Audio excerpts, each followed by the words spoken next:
আমরা প্রতিদিন শুনি ইন্ডিয়া ইজ গ্রেট, ভারত বিশ্বগুরু। কিন্তু প্রশ্ন হল, বাস্তবতা কি সত্যিই তাই?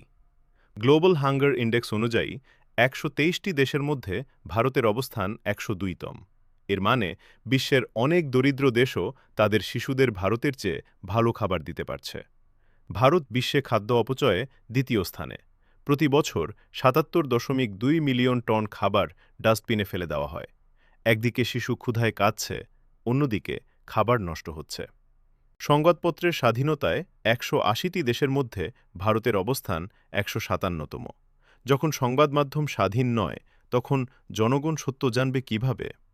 দুর্নীতির সূচকে ভারত ৯১তম।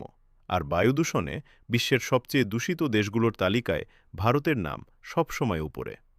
বিশ্বের সবচেয়ে বেশি স্ট্যান্ডার্ড শিশু রয়েছে ভারতে। বিশ্বে প্রতি ৩ জন অপুষ্ট শিশুর মধ্যে একজন ভারতীয়। তাহলে প্রশ্ন করি, আমরা কি শুধু স্লোগান দেব, নাকি সমস্যার মুখোমুখি হব? দেশকে ভালোবাসা মানে শুধু প্রশংসা করা নয়, সমস্যার সমাধানের দাবি তোলা।